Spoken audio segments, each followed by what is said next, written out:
예배 시간 한 5분 정도 앞당겨서 우리 그 성교단에게 좀 시간을 좀 많이 드리는 우리 배려로 우리 교원님들 5분 앞에 되겠죠, 그죠? 예, 그러겠습니다. 2023년도 두 번째 거룩한 주일 예배를 성부, 성자, 성령 삼위 하나님 앞에 신령과 진정으로 올리겠습니다. 다 같이 묵상으로 기도 올리겠습니다.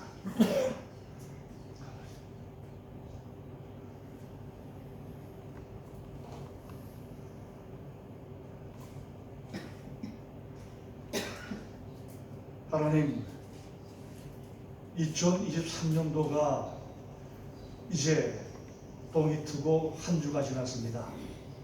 세계에는 우리 모두가 더욱더 하나님 앞에 충성스러운 군사들 되기를 간절히 소망하고 원하옵나이다. 성령의 능력을 받아서 가정을 변화시키고 교회를 변화시키고 이웃을 변화시키고 사회에 든든한 버팀목이 되는 우리 모두가 되기를 간절히 기도합니다. 이제 1월 두 번째 거룩한 주일에 김철수 목사님과 예사랑 선교단을 모시고 함께 성령의 불로 말미암아 찬양 예배를 드리고자 합니다. 이 가운데 주의 성령께서 강력히 임재하여 주옵소서. 감사드리며 우리 구주 예수 그리스도 이름으로 기도 올리옵나이다. 아멘. 우리 사도 심정으로 주님 앞에 우리의 신앙을 고백합니다. 전능하사 천지를 만드신 하나님 아버지를 영광합니다.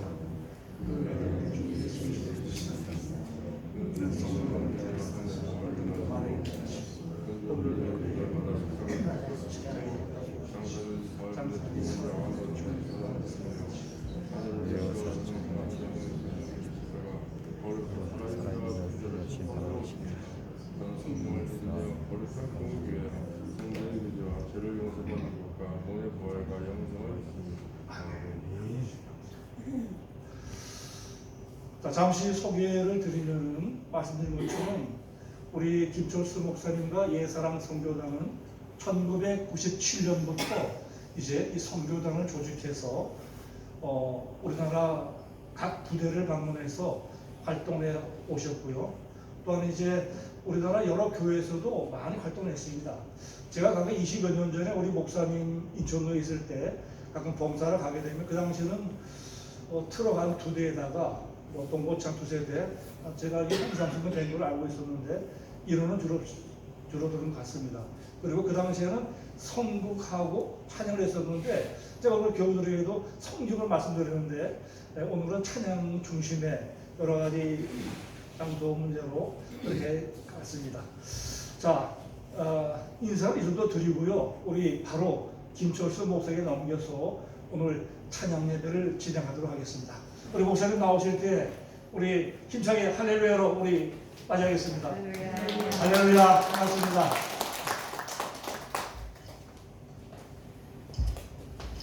오늘 하나님 말씀 마가복음 5장에서 보겠습니다.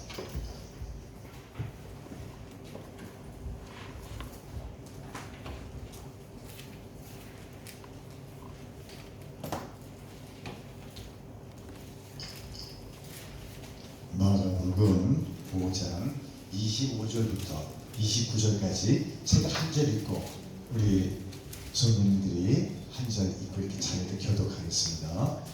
25절부터 마가복음 5장 25절 교독하겠습니다. 12해를 혈증으로 알아온 한 여자가 있어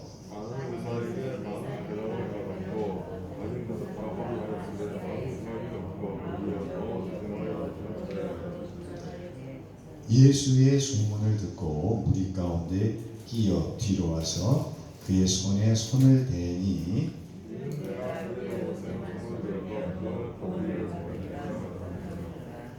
우리 다 같이 읽겠습니다. 이에 그의 혈로 근원이 곧 마름에 종이 나온 줄을 몸에 깨달으리라. 아멘. 우리 박웅철 목사님하고는 한 30년이 된 것 같아요.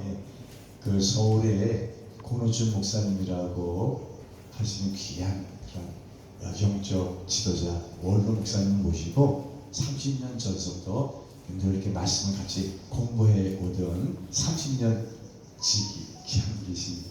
제가 많은 목회자를 이렇게 뵙지만은 고드시고 바르시고 흐트러짐이 없고, 저희 인천에도 2개 노예가 있는데 한 개 노예는 골프를 목표했어요. 골프. 그래서 목회자들이 골프 치러 다니는 그런 분위기예요. 이제 그런 이제 분위기들이 안 좋은 분위기들이 있고 그렇습니다. 근데 우리는 목사님은 변함이 없이 늘 말씀으로 이렇게 또 연구하시고 날마다 말씀을 가까이 하시는 귀하신, 나이는 저보다 몇 년 아래 이렇게 후배가 되시지만은 제가 늘 옆에서 이렇게 귀하게 뵙는 그런 목사님이십니다. 아마 제가 이곳에는 제가 안 뵙지만은 늘 말씀으로 쪼개시고 여러분께 아주 귀한 말씀으로 양육해 오시리라 믿습니다. 자, 오늘 여러분 본문의 말씀은 바로 이런 내용입니다. 12해로 혈주라 같은 여인이 있었습니다. 저희 교회에도 하혈을 하는 여자 권사님 계시는데 이분 표현이 그렇게 얘기를 해요. 어떤 때는 한 바가지가 하혈을 했다. 그 40도 50도 이렇게 온도가 오르내리는 그런 뜨거운 지역에서 12해를 이렇게 하혈을 하면서 혈증을 앓면서 살아다니는 것은 얼마나 힘들었겠어요. 그리고 여러분, 무엇보다도 종교적으로 부정한 여인으로 이게 외면당하는. 그래서 이 부정한 여인은 이게 바람이 불 때에 사람들이 있는 곳, 바람이 사람들이 있는 곳 쪽으로 이게 갔다가는 큰일 납니다. 부정한 여인은 모든 것을 또 외면당하고 버려진 그런 여인. 오늘 본문의 말씀에 보니까 온갖 노력을 가지고 있는 모든 재산을 다 소비했다. 그런데도 낫기는커녕 그 병은 더 심화됐다. 더 심한. 모든 의사를 다 찾아다니고 이렇게 했지만은 더 심하게 됐다. 그런데 이 여인이 소문을 듣습니다. 바로 나사렛 예수라고 하는 분이 계신데 그분은 안수기를 일으키시고 무리를 거리시고 죽은 자를 살리시고 그런 말씀을 듣습니다. 이 여인은 뭐 40일 금식 기도를 했다, 뭐 평생을 철야 기도를 했다, 평생 새벽 기도를 했다, 그런 여인이 아닙니다. 이제 처음 소문으로 예수에 대한 말씀을. 그래서 이 여인이 세상 모든 것으로부터 수단 방법을 다 해서 이 병에서 좀 벗어나 보려고 했지만은 할 수 없었던 그것을 그분이라고 하면은, 그래서 작은 소망, 그분에 대한, 예수 그리스도에 대한 그 소문으로만 들었던 그 작은 것, 그런데 예수 앞에 나설 수가 없어요. 왜? 부정한 여인이라. 예수님, 내 병을 좀 고쳐주세요. 그럴 수도 없어요. 그러니까 모르게 눈치채지 못하게 예수님의 뒤에 가서 그의 옷자락에다가 손을 이렇게 댔습니다. 근데 여러분, 놀라운 것은 오늘 우리 성경은요, 여러분 잘 기억하세요. 2가지를 우리에게 계시하시는데, 하나는 그 성경 문자 그 자체로 우리에게 계시해요. 내 부모를 사랑하라, 내 부모를 공경하라, 항상 기뻐하라. 이렇게 문자 자체로 이렇게 주신 계시의 말씀이 있어요. 근데 또 하나는 어떤 내용이 계시가 있는 거 아니? 어떤 상황을 통해서 우리에게 계시하십니다. 그러니까 다윗이 어떻게 살았더니 하나님이 그에게 복을 내리셨다. 사울이 어떻게 했더니 그의 집안이 그냥 다 무너져 내렸다. 어떤 상황을 통해서. 근데 오늘 말씀은 12해를 혈증으로 앓던 여인이 어떻게 나음을 입었다라고 하는 상황, 하나의 상황, 설정되어진 그 속에 우리에게 주신 하나님의 계시의 약속의 말씀입니다. 작고 작은 이 여인의 예수님을 향한 그 간절함, 이제 뭐 해볼 수 있는 것을 다 해봤어요. 소문으로만 들어봤던 그분이라고 하면, 그래서 예수님 뒤에 와서 어쩌게 손을 대. 근데 여러분 놀라는 것은 즉시 손을 댄 그 즉시 나음을 입었더라. 아멘. 작은 예수에게 향한 그 마음을, 그 중심을 우리 주님 외면하지 않으셨어요. 제가 목회를 하던 중에 영평도라고 하는 성, 혹시 우리 집사님이세요? 네. 네, 아셨어요. 그 영평도 기억하십니까? 영평도 어디 있는 성지? 그 인천 쪽에 있었습니다. 혹시 영평도에서 있었던 아주 커다란 일이 있었어요. 사건이 있었었는데. 영평대회전도 왔어요. 예? 영평대회전요. 영평도 해전 또 하나. 영평 제1 1차전, 2차전 또 하나 있었죠. 영평도에다가 무차별로 포격을 가했어요. 기억나시죠? 네. 200발의 포를 쏘아댔어요. 그런데 그게 다 영평도에 떨어지지 않고 중간에 이제 이게 중간에 떨어지고 또 딴 데로 이렇게 하기도 하는데 80발이 영평도에 떨어졌다는 거예요. 80발이.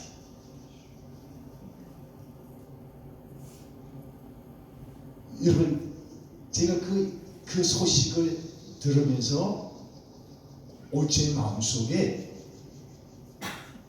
야 이게 그러면서 채널을 틀거나 라디오를 보거나 TV를 보거나 신문을 보거나 다 영평도 얘기만 해요. 그 영평도에서 여러분 제가 바로 오늘 연회로 혈증을 앓던 여인에게 있었던 그 놀라운 사건이 바로 영평도에도 그런 사건이 있었어요. 그것을 제가 이 시간에 말씀드리고자 합니다. 여러분 잘 기억하시기 바랍니다. 제 마음속에 이거 어떡하나 한데 그 영평도 모든 주민들이 인천에 가면 송도라고 하는 곳이 있는데 그 송도의 어느 이제 찜질방에 다 피난을 나왔어요. 한 1000명 되는 모든 주민들이. 근데 제 마음속에 그곳에 가야 되겠다. 영평도 주민들이 피난 나와 있는 그곳에 가야 되겠다.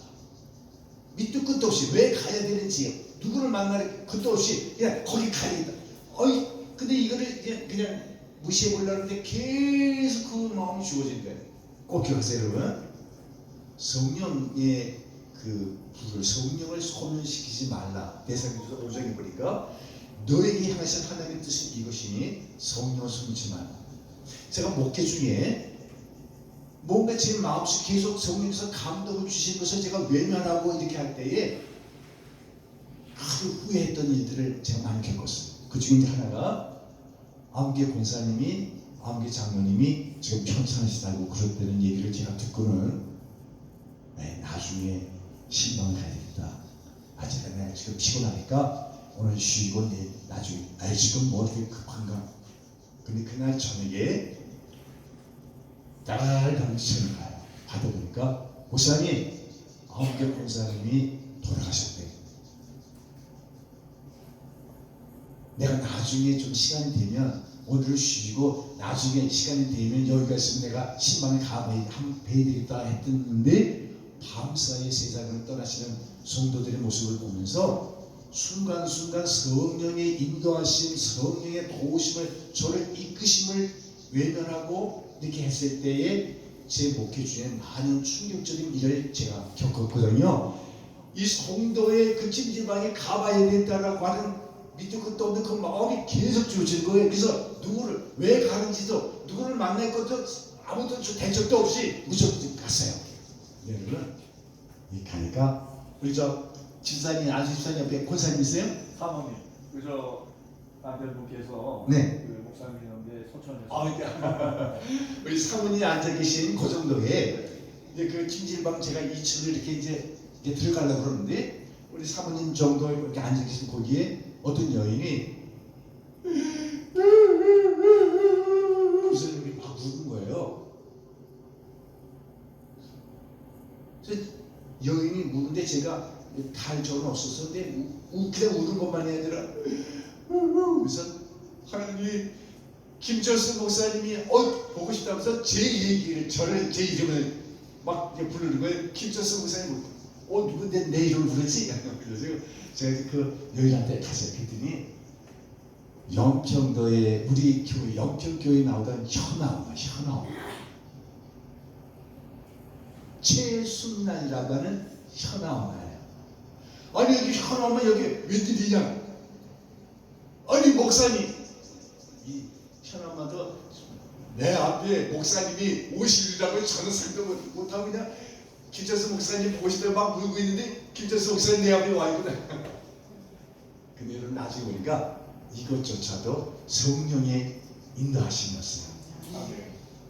얘기 들어보니까 왜 이렇게 울게 되는가 얘기 들어보니까 세 가지 얘기하는데, 첫째가 2년 전에 현아 아빠가 급성 간암으로 세상 떠났어요. 두 번째는 그 전혀 생각도 없는, 상상도 할 수 없었던 일이 벌어졌는데 바로 연평도에 그 200발의 포를 쏴대가지고 몇 발이 글쎄 현안의 집에 맞으면서 완전히 집이 완전히 그냥 대파가 돼. 그뿐만이 아니라 불까지 일어나가지고 요만한 거 하나 남은 거 없이 다 집도 일어나. 그것도 여기서 빚을 50만원 100만원씩 빚을 내서 집을 마련한 건데, 또 하나는 뭐냐, 이렇게 울게 되어진 울게 된 게 뭐냐, 현아가 그 해에 그 2010년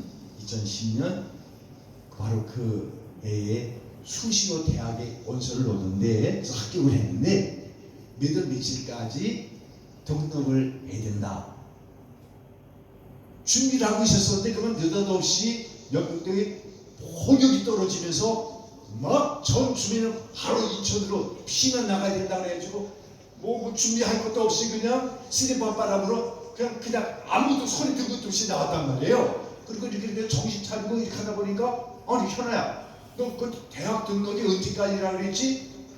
정신 차리고 보니까 이미 지나가고 있어. 그래서 그 대학에다가 전화했어요. 저 현아라는 학생인데 이렇게, 죄송합니다. 마감일이 지나서 현아 학생은 이제 불합격 처리를 하고 예비 합격자로, 불합격된 학생들인데 혹시 등록을 안 하는 학생들이 있으면 이제 대신 등록을 시켜주는, 합격시켜주는, 그래서 예비 이제 합격자 1번을 대신 합격시키고 현 학생은 불합격 처리를 했다는 거, 모든 학사 일정이 다 끝났다는 거예요. 현아가 그 얘기를 듣고는 그 자리에서 기절했어요. 그래서 인천에 성민병원이라고 하는 성남동에 있는 병원에, 거기 지금 막 119로 불려 이제 실려가고는 하늘이 무너지고 같은, 사방에 우겨쌈을 당한 것 같은, 어디를 봐도 빛 하나 보이지 않는 이 천명 속에서 그냥 울기만 하고. 근데 아니 현아가 왜 그 많은 사람들이 왜 김철수에서 왜 나를 찾았냐 했더니 두 가지 얘기했어. 하나는 현아가 아픈데 약도 못 줘주고 있는데 목사님이 복도를 갖다 주시면서 이걸로 약을 먹이라. 때로는 먹지 못하고 있는데 복도를 갖다 주시면서 이게 쌀이라도 사서 밥을 지어 먹으라. 근데 그랬던 것이 기억하고 있는, 잊지 않고 기억하고 있는데, 이런 어려움 속에 절망 중에 있는데 자기도 모르게 그냥 김철수 목사님을 찾았다는 거예요. 여러분, 그것조차도 성령의 도우심이었어요. 그래서 제가 그 얘기를 딱 듣는 순간 저는 아무 밑도 끝도 없이 대책 없이 그냥 왜 가야 하는지도, 누구를 만나야 되는지도 모르고 여기 왔는데 지금 그 얘기를 들으니까, 현아 엄마, 하나님이 도우시다. 지금 현아 엄마 얘기 들으니까 하나님 나를 여기 인도하신 이유를 내가 이제 알겠다. 역시 하나님 도우시거든. 그리고요, 제가 그 찜질방 그 안에 우리 사모님 찜질방 가보셨죠? 안 가보셨어요? 우리 지사님 가보셨죠? 그 뭐 소금방, 안개방 뭐 해서 이제 탁 이제 몸을 뜨겁게 하고는 나와서 이제 쉬는 곳, 이렇게 큰 장소가 있거든요. 그 넓은 장소에 있는데 제가 무조건 그걸 드렸어요. 그건 저쪽 구석에 세계 모든 언론 매체, 우리나라 탁파원, 또 지방의 이제 그 기사를 주재원들 기사를 이제 취재해가지고 자기네 방송사, 자기네 이제 언론사에다 보내주는 그런 취재원들 그런 부수가 이렇게 차려져 있었어요. 그래서 제가 무작정 그곳에 가서 또 지금도 누구를 만나야 하는지는 모르고 그냥 무작정 가는데 성령의 인도하심이라는 이런 역사가 있었어요. 제 바로 옆에 결과론적으로 이 현아를 도와준 KBS 사회부 기자가 취재를 하고 막 지금 들어오는데 제 옆에 바로 있는 거예요. 여기 딱 이렇게 기자증을 이렇게 완장을 차고 기자님 저 좀 봐주세요. 그래서 무시했어요. 그래서 제가 간절히 이렇게 그래서 속으로 기도를 했어요. 성령이 도우소서. 근데 이 기자가 이제 고 아무개 기자예요. 사회부 KBS. 그럼 목사님 지금은 어떻게 도와줄 수 있는지 모르겠고 매일 저녁 9시에 전 세계 탁파원들 또 전 세계 언론 매체에서 보내워진 거 지방의 주재원들이 보내온 모든 기사들을 다 취합해서 매일 40분 KBS 뉴스로 내보낼 것을 우선순위로 정치, 경제, 사회 이렇게 우선순위로 이렇게 취합해서 골라서 뉴스 내보냈는데 현아 얘기도 제가 일단 내놓겠어요. 그래서 거기서 결정이 되어지면 도울 수 있겠습니다. 그래서 제가 전국에 있는 제 가족들 또 우리 동기 목사들에게 이렇게 보냈어요. 문자를 보냈어요. 저 또한. 근데 여러분 그날 저녁에 9시에 그 편집국의 그 미팅을 이렇게 갔거든요. 연락이 왔는데 목사님 현아 문제를 돕기로 결정했습니다.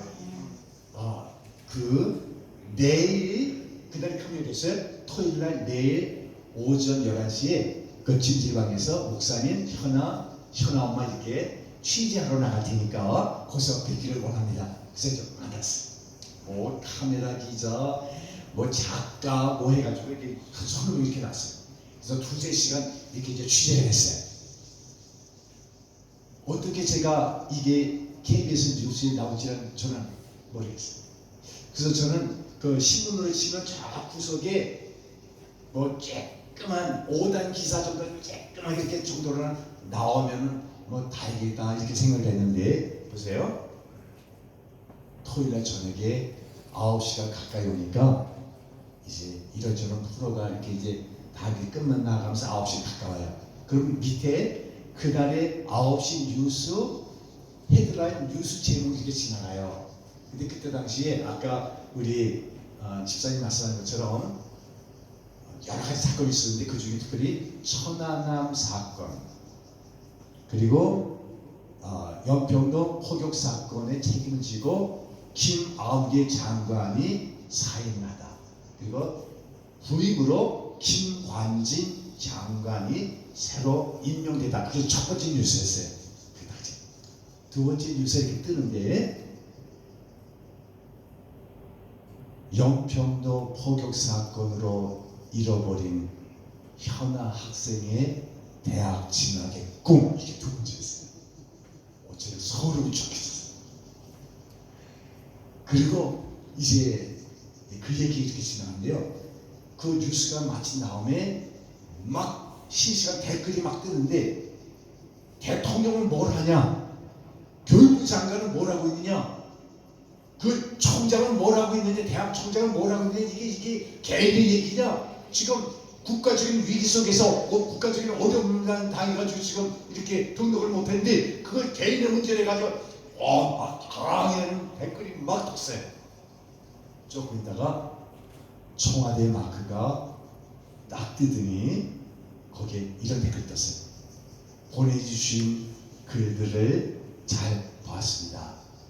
저희가 힘이 닿는 대로 현 학생은 돕도록 하겠습니다. 이런 글이 떴어요. 여러분 계속 기도는 끊이지 않습니다. 또 이제 기도에다 또 보내서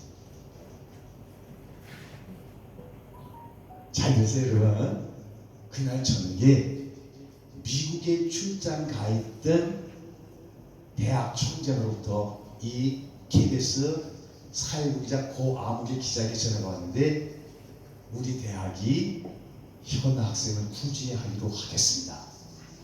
다음 주 화요일에 우리 교직원들이 다 모여서 어떻게 이것을 어떻게 구제할 건가, 어떤 방법으로 구제할 건가를 의논하도록 하겠습니다.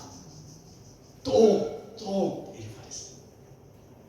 계속 기도를 모시죠. 여러분, 두세 사람이 내 이름으로 기도한 그 기도는 다 이루어지는 줄을 다 믿으라고 하시는 주의 말씀.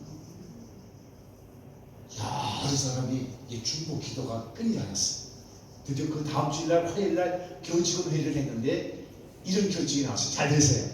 첫 번째, 이건 현아 학생 개인의 문제가 아니라 국가적인 위기 속에서 초래한 일이니 현아 학생은 특별 합격시키기로 하다. 두 번째는 전 학년 장학금을 제공하기로 한다.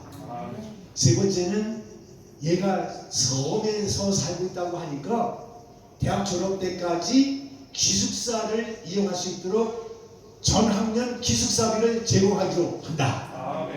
네 번째는 여러분 또 이거예요.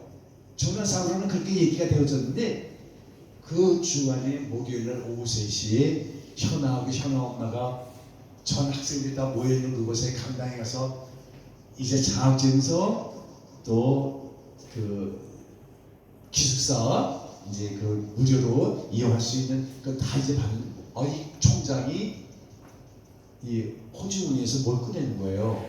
뭘 꺼내냐면 현금 200만 원이 들어있는 봉투를 하나 꺼내더니 대학 진학을 해서 이제 이렇게 새로 신입생으로서 이제 입학을 하기 위해서는 여러 가지 준비할 게 필요한데 그 준비 필요한데 요새 쓰라. 이 되어지는 과정을 저는 옆에서 다 봤잖아요. 현아 학생이 쓰러지고 현아 엄마가 어찌할 바를 알지 못하고 지금 음식에 1부 타고 음식을 지금 실려가고 어디 하나 빛 하나 보이지 않냐는 그런 절망적인 이런 순간 속에 하나님 그 연평도의 교회에 심호하고 있던 제 마음을 감동시키시고 이 나라의 대통령의 마음을 감동시키시고 KBS 기자의 마음을 감동시키고 미국에 가 있던 그 대학의 총장의 마음을 감동시키고 그 사건이 일어난 다음에 미국에서 7함대가 지금 한국으로 급파됐다. 저 인도에게 가 있던 제5함대가 어떻게 됐다. 지금 저 서해는 해병대가 9명밖에 지금 포가 9명밖에 없는데 육군에 있던 1개 대대 다연장 포대가 급파됐다. 또 서해 방어 사령부를 빨리 만들어야 된다. 별의별 얘기가 신문, TV, 뉴스, 시사 프로 이걸로 그냥 도배를 했어요. 누구 하나? 현아 엄마의 그 신음 소리, 그 울부짖는 그 소리를 듣는 사람, 기억하는 사람 아무도 없었어요. 근데 저는 보고 들었어요. 뭐려? 하나님은 다 보고 듣고 계셨어요. 그래서 이 일을 해결하는 데에 대통령으로부터 KBS 방송, 대학 총장, 필요한 모든 사람들이 움직이셔서 이루어 가시는 그 역사를 보았습니다. 현아를 도우셨던 하나님은 현아만의 하나님이 아니라 볼지어다 세상 끝날까지 내가 너희와 함께 하리라. 오늘 우리에게도 나에게도 내 가정에도 나의 삶 속에도 함께 하시는 하나님이심을 기억하시기를 바랍니다. 우리 다 같이 조용히 두 손을 모으고 눈을 감으십시다. 조용히 두 손을 모으고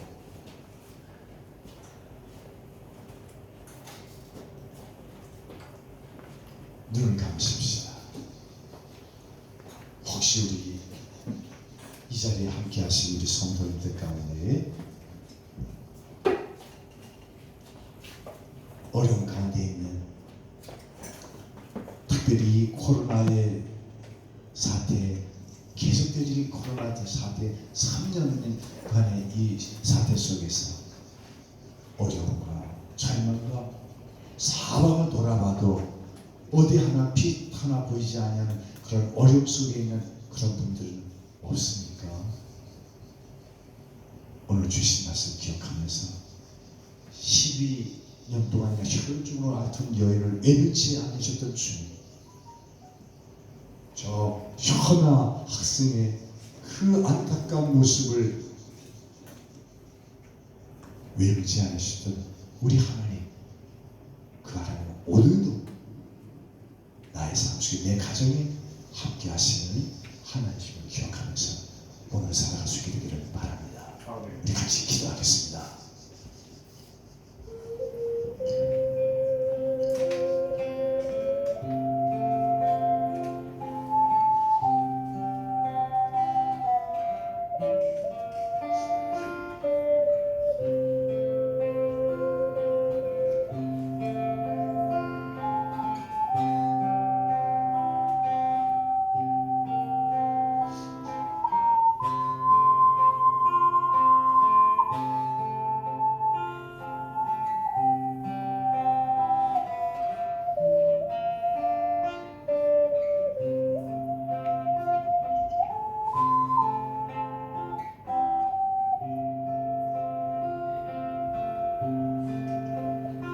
주님여, 이 손을 꼭 잡고 가소서. 약하고 피곤한 이 몸을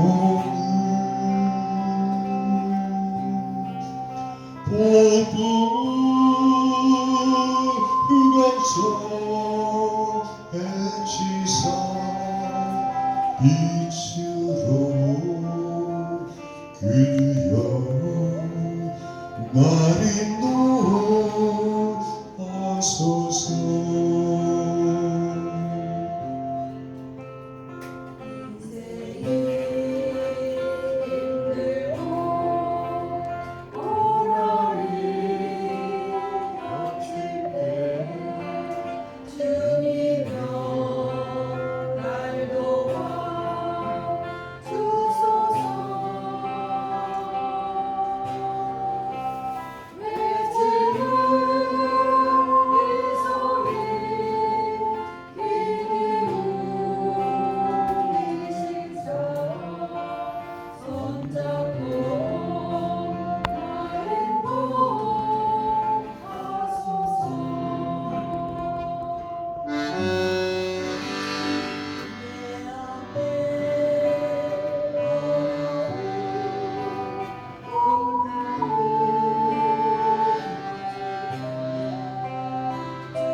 할렐루야. 지금 막 오카리나를 연주하신 우리 가운데 계신 우리 장윤 지사님은 중국 신양에서 오신 지사님이세요. 중국 신양에서 남편도 없이 두 아이를 홀로 두 아이를 데리고 뭐 얘기 들어보니까 겨울에는 영하 30도 40도면 이렇게 경험하고 여기 이게 추위도 아니다라고 했는데 그런 속에서 힘들게 하루를 이렇게 살아가면서 두 아이를 데리고 오가면서 이 악기를 특별히 이제 아코디언이라는 악기를 연주하는 것을 보면서 나 같은 여자도 저런 걸 할 수 있을까? 그냥 특별히 하나님께 무슨 구체적으로 구하고 그런 것도 아닌데 하나님 그걸 들으셨어요. 그걸 보셨어요. 저를 한국으로 인도하셔서 저희에게 교회를 인도하셔서 10여 년 전에 아코디언을 배우게 하셨어요. 그래서 전국에 있는 교회와 전국에 있는 동화천 교회들 제주도까지 이 코로나 사태 속에 제주도까지도 몇 차례 집사님 힘들지 않으세요? 제가 이제 때로는 이렇게 위로도 하고 목사님 하나님께서 나에게 아코디언만이 아니라 우쿨렐레, 오카리나, 하모니카 악기들 연주하면서 하나님을 전파할 수 있는 그런 사람으로 쓰실 수 있게 얼마나 행복한지 모르겠다. 지금 여러분들이 지금 현장에서 지금 보고 계세요. 그 하나님은 나의 심수대로 듣고 계심을 기억하시기를 바랍니다.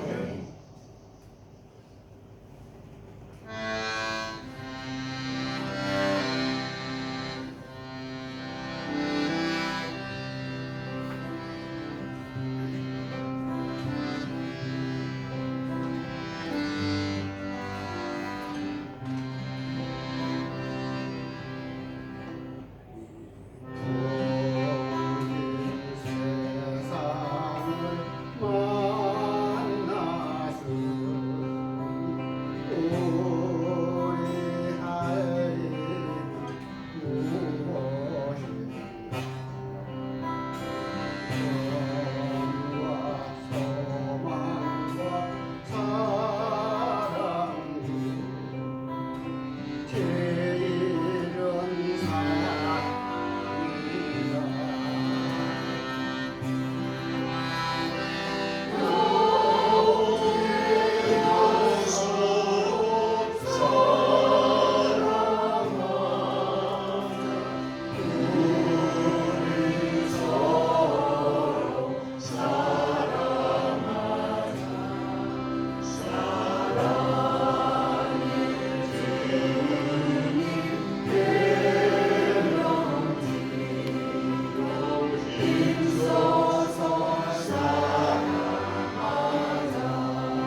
할렐루야.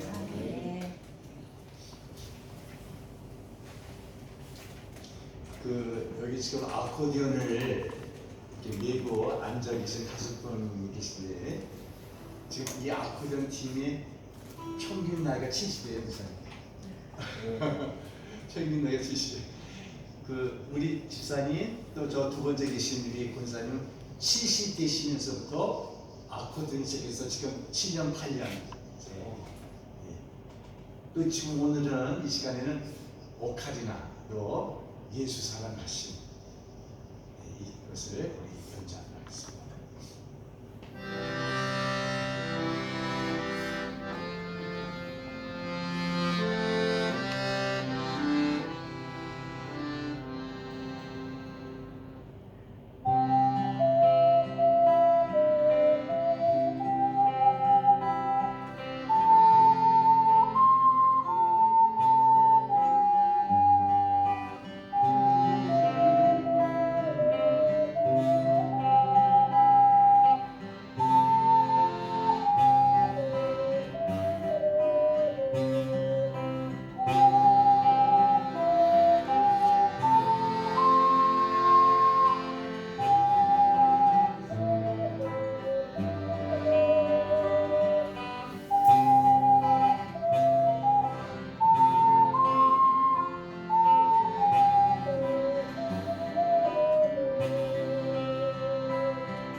작년에 우리 저도 이제 통합처 예장 통합처 인천도에 속한 이제 교회에서 목회를 하는데요.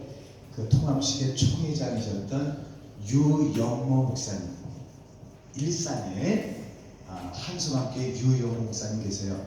근데 집사님 2002년도에 우리나라에서 있었던 세계적인 행사가 있었죠. 2002년도. 감사합니다. 2002년도 월드컵 때 이 유정모 목사님 뭘 하셨냐면 카드 섹션을 했어요. 그때 혹시 그것까지 기억하시는 거예요? 그때 딱 글자로 그 2002년 월드컵의 그 캐치프레이즈 뭐 어떻게 대한민국 또 하나 꿈은 이루어진다. 오! 꿈은 이루어진다. 그게 이제 이게 자막으로 그래서 이제 밑에 감독이 쫙 오른손 들면 어떤 거, 왼손 들면 어떤 거 사인한 데를 들어요. 그러면 그게 글자가 되는 거예요. 근데 이 유정모 목사님 무슨 일을 하셨냐면 그 꿈에 요 모퉁이 그걸 들고 있었대요. 그럼 이제 들면 그 글자가 되는 거예요. 꼬리들하고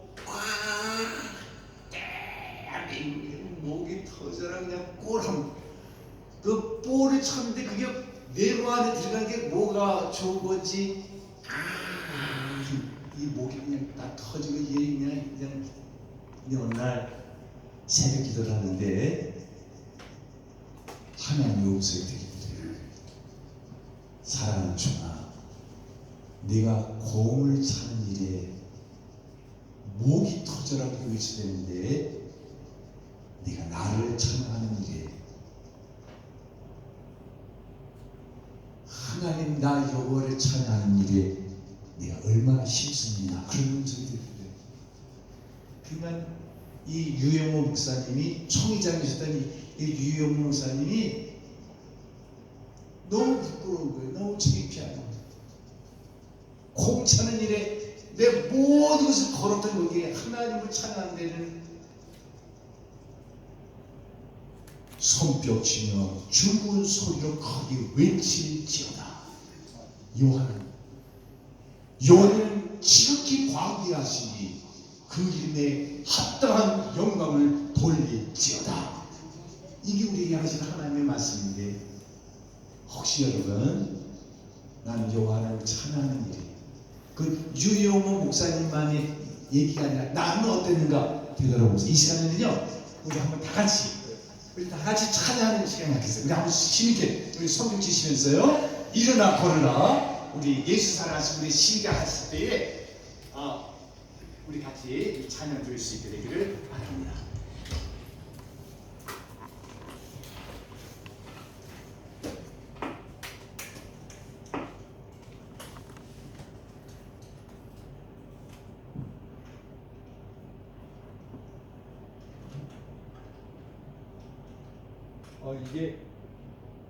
이게 몇십 년 만에 이런 일이 멜빵이 빠진 일을 지금 잠깐만요. 계속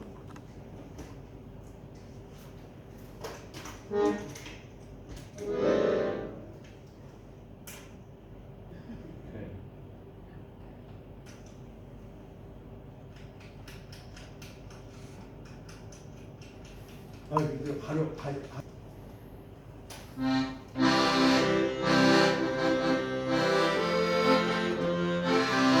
손을 치면서 둘, 셋, 넷.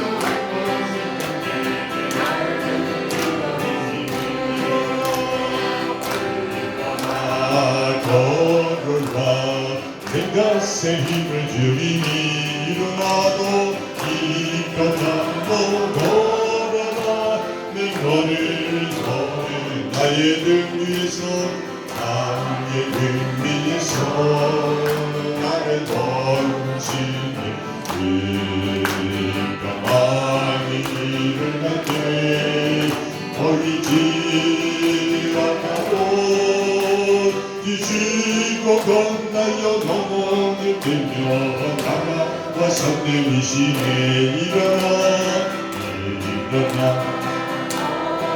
내가 샘을 주리니 일어나 너 걸어라는 걸 나의 등 위에서 나를 던지니 내가 뒤돌아보며 영원히 계시니 너는 미소로 바라보시며 나를 대적하시네 일어나 걸으라 내가 새 힘을 주리니 일어나 걸어라 내 너를 모든 찬송가에는 여러분 그 찬송가가 만들어진 최용동님이라는 분이 혹시 목사님 기억나세요? 찬송 500지, 복음서가 1500지. 우리 사모님 기억나세요?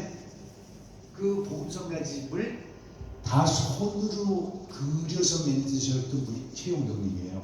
이분이 본래 복음성가 가수였었는데 잘 드세요 여러분. 어느 날 혀에 종양이 생겼어요. 그래서 혀의 어느 정도를 대체해버렸어요. 찬양할 수가 없게 됐어요. 이거는 생명을 잃은 거나 마찬가지예요. 그래서 그 뒤로는 찬양 사역을 할 수가 없었고 곡을 낸 일은. 근데 또 하나 그걸로 끝난 게 아니었어요. 그의 15, 16 먹은 딸이 암에 걸려서 일찍 세상에 떠났어요. 내 몸에 여러분 그 생명과도 같은 것을 잃어버린 것만도 적은 일이 아닌데 딸까지 세상에 떠났어요. 그 기쁨이 있을 수가 없어요. 절망이 있습니다. 하나님 어떻게 이룰 수가 있습니까? 사실 그래도 말 못할 거죠. 그런데 여러분 잘 아세요? 그의 고백 속에 나의 인생길에서 지치고 고나요. 매일처럼 주저앉고 싶을 때 하나님 나를 빌어주셨다. 평안히 길을 갈 때는 보이지 않았으나 지치고 고나여 넘어질 때면 다가와 내 손을 내밀어주셨다. 때때로 뒤돌아보면 여전히 계신 주 잔잔한 미소로 바라보며 나를 지적하셨다. 그 어려운 절망 속에서도 함께 하셨던 하나님을 그가 여러분 이 곡을 만들었어요. 여러분 그것을 잘 기억하시고 그냥 무작정 이렇게 부르시는 게 아니라 그 하나님이 오늘도 우리에게 일어나라 함께 하겠다 하시는 것을 기억하시면서 오늘 사실을 바랍니다. 우리 김철희 집사님 이 마이크를 이걸 좀 해주세요. 이걸 빼셔서 여기다 놔주시고 여기 마이크 째를 이렇게 여기 빠졌던 사람이 나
할렐루야.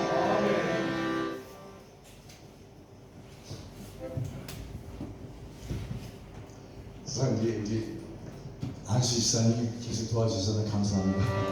혹시 홍수환이라는 분 아세요? 뭐 하시는 분이죠? 어이구. 홍수환이라는 꽃 선수, 우리 사모님도 아실 것 같아요. 예, 지금 장로도 있다고요. 장로. 동생이 우리 저 후배 목사. 후배예요? 지금 그 동생 얘기를 하려고요. 그 동생 홍수철이라고 있어요. 근데 노래를 부르는 유행가 이제 트로트 가수였어요. 연말에는 10대 가수에 계속 될 정도로 8차례가 들어왔다고 그래요. 아주 인기 가도를 달리고 있었어요. 근데 이분이 어느 날 예수님을 만나면서 그 세계를 떠나고 신학을 하고 목사가 되셨어요. 근데 이분에게 아직 목회를 잘하고 있는데 느닷없이 뇌졸중이 와가지고 쓰러졌어요. 6개월 동안이나 누워있다가 겨우 걷어가면서 이게 어눌한 언어 구사를 할 수 있어요. 내가 안녕하십니까. 겨우 이제 막 강대상에서 이제 설교를 도전도전 이렇게 하고 그러는 거죠. 조금 이제 분위기 낮이 됐지만 예전 같지 않은 거예요. 어느 날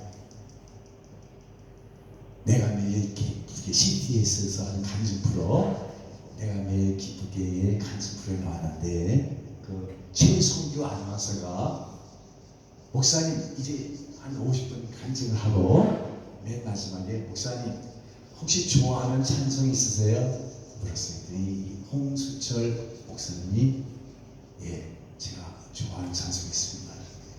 뭐예요? 근데 저는 처음 듣는 거예요. 이분이 반주도 없이. 그럼 한 목사님 한 절만 해주세요. 이제 최석이 아나운서 물었어요. 부탁했어요. 내 안에 가장 귀한 것, 내 안에 가장 귀한 것 예수를 알리라. 세상 지식보다 귀한 것 예수를 알리라.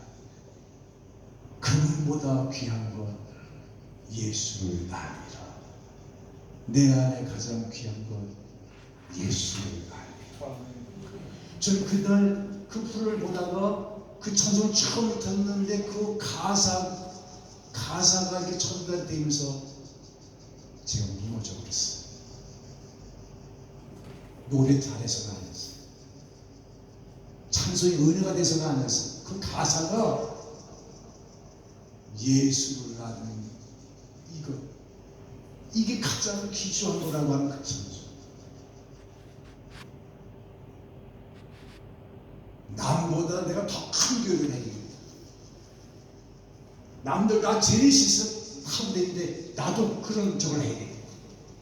내가 돈 얼마를 벌어서 내가 아파트를 얻더니 내 세상에 나보다 내가 세상에 뭐를 저도 똑같이 여기에 알게 모르게 같이 내달리고 있었던 저에게 이 가장 귀중한 것을 내가 잃어버리고 살았구나. 천하를 주고도 바꿀 수 없는 예수를 아는 이 지식. 사도 바울이 율법으로는 완전한 자요 나는 세상의 지식으로는 가말리엘 문화생 최고의 학문을 공부한 사람이요 나는 로마의 시민권을 가진 최고의 모든 것을 가지고 있었던 그가 이 모든 것을 다 해로 여기는 혼돈처럼 여기는 예수를 아는 지식이 가장 귀중한 내가 알아놔라. 제가 그 순간 너무 여러분 제 자신이 부끄러워 창피했어요. 혹시 이 자리에 계신 우리 성도님 가운데 예수 안에 거하고 있는 천하를 주고도 바꾸서 하나님이 그의 독생하신 예수 그리스도까지 내어주신 그 귀중한 은혜와 사랑을 받고 살아가는 내가 오늘 그것을 알지 못하고 혹시 세상에 헛된 것을 추구하며 바라며 살고 있는 나의 모습은 아닌지 여러분은 귀한 찬양 우리가 드리도록 하겠습니다.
세상 지식보다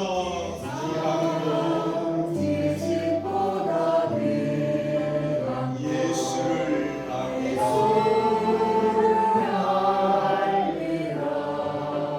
내 안에 가장 귀한 것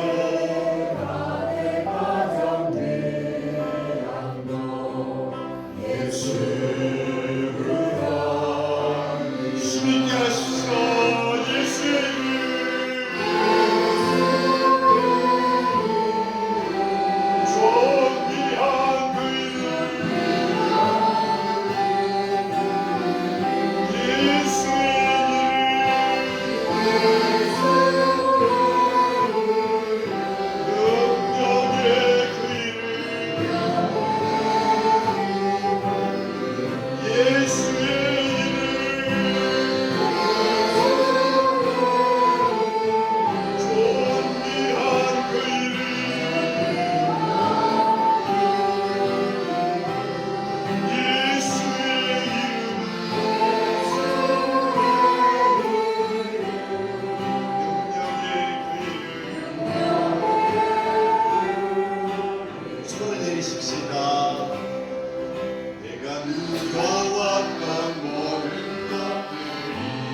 당연한 것 아니라 은혜였소.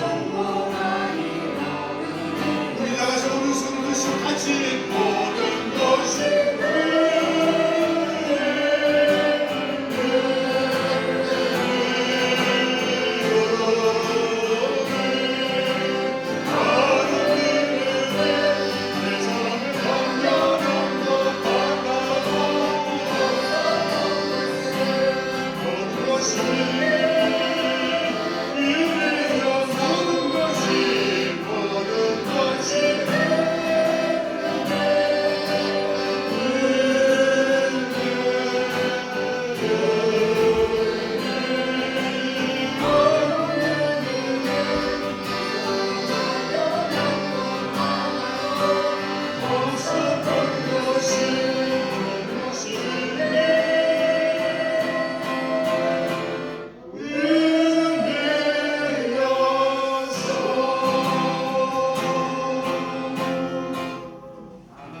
할렐루야.